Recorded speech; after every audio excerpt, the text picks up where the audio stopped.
staff have worked with Mr. Robertson to prepare a draft ordinance, and that ordinance is included in your paperless packet for potential discussion and introduction. To provide a quick summary, there is a memo from Mr. Robertson included in your paperless packet.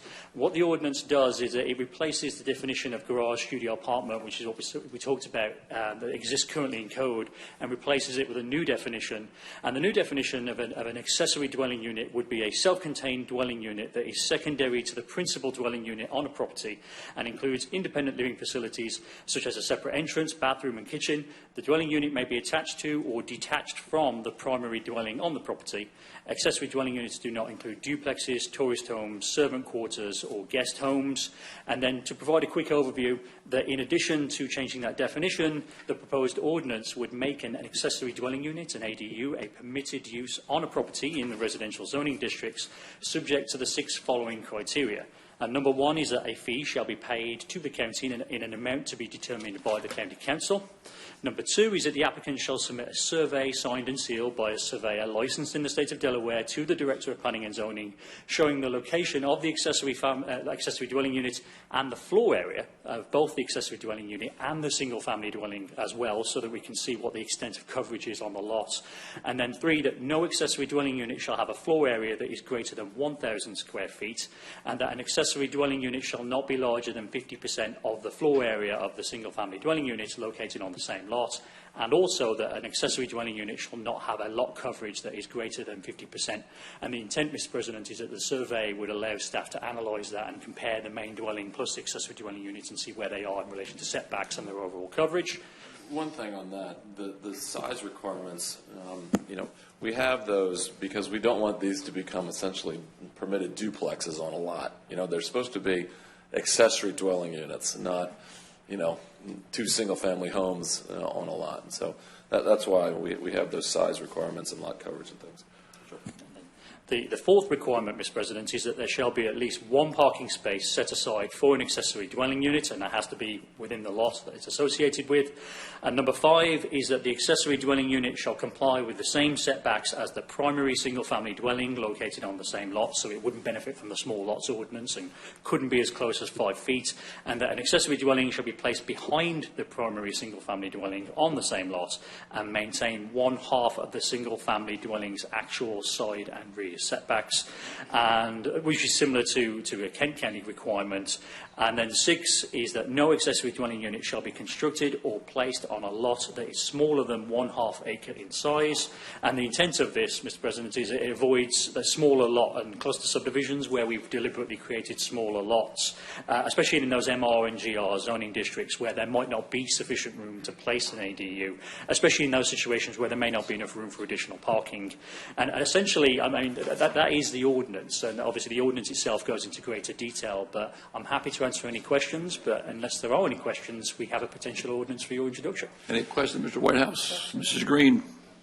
So when moving it to 1,000 square feet, does 1,200 stretch you too far? So it's currently 800, and yes. The intent of the number is to design something that's genuinely an accessory to the main house and isn't significantly larger than a dwelling. I think there's not a great deal of difference between 1,000 and 1,200 square feet. So if that's council's wish, that wouldn't significantly undermine the objective of what we're trying to achieve. This does help with having to go for a variance. So currently, 800, then they have to go get a variance. So now, of course, we move it to 1,000. We're still going to maybe have those variances. So we want to make sure that everybody's doing what they want to do. We don't want variance problems, so that this way, I would think this would eliminate a lot of variances. Correct. That's going to eliminate. Can we eliminate all of them? We go to 12. Can we eliminate? I bet I got 113. I know. Where's the number going to be, right? Where's it going to end up? Let's have a happy medium so that we're addressing the variances by 90% or 80. What is our percent? We want to make sure we're not coming back for that little variance. Does the 1,200 help you in any way on that? I would say that from off the top of my head, from memory, those variances that we've seen where folks have gone to the Board of Adjustment requested variances from the 800 square foot requirement, I don't think we've seen anyone requesting 1,200. I think we've only sought like minimal variances of the sort of 1,000 range. But if council wished it to be 1,200, then it wouldn't significantly undermine the objective of what we're trying to achieve. So. Doesn't stretch you too much if we did the 12. I think it would be workable. 1,000 seems a round number, but Yeah. if 1,200 allows that additional flexibility, that's something that can be accommodated. And it's still going to be governed by that 50% of lot area and lot coverage. Sure. So you're always going to have that, plus all the setback requirements. Any more questions? I have a question. Yes, sir, Mr. Hudson. The fees. I see where there's a hatch mark where the $50 thing is crossed out. What do you want to do with the fee? Where do you want to go with it? So the fee would no longer be living in the code. Right now, a lot of fees are actually contained in Chapter 115, but over the last few years, staff have been working to move them into a separate fee schedule that allows them to be updated with it slightly more easily in their current process. Okay. At the moment, $50 is the fee for the current process, and that's just to notify the neighbours. That has not been revisited in a few years.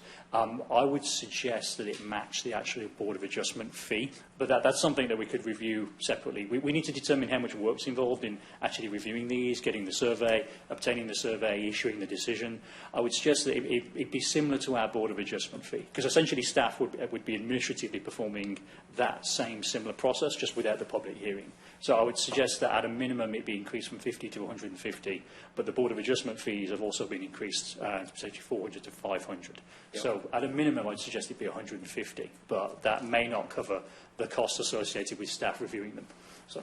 Okay, thank you. One thing, too, that Mr. Whitehouse didn't touch on is for the public and, of course, you all, but this is just the county zoning code. If there's private deed restrictions in a development, those would be privately enforceable, based on whatever rules that development has. This is only the county code that sets up the possibility for these ADUs. Any more questions? Who wants to read this one? Well, on this one, and I apologize, it might be an error unless Mr. Whitehouse has the ordinance. It was my understanding that we were just going to talk about the review of it, but Mr. Whitehouse has it, so I will read the ordinance. Because what Mrs. Green's subject was certainly can be addressed at either one of the two hearings, planning and zoning or county council hearings, to change anything in the Absolutely, ordinance. and it's because it's the same as the other one where we'll have a hearing again at P&Z and before you.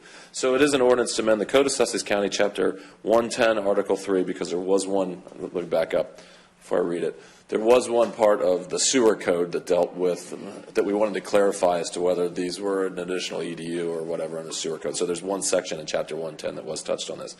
So again, the short title is an ordinance to amend the Code of Sussex County, Chapter 110, Article 3, Sections 109, and Chapter 115, Articles 1, 4, 5, 6, 7, 8, 9, and 27, Sections 115-4, 115-20, 115-23, 115-29, 115-32, 115-40, 115-48, 115-53, and 115-56, 115-64, and 115-210 regarding accessory dwelling units.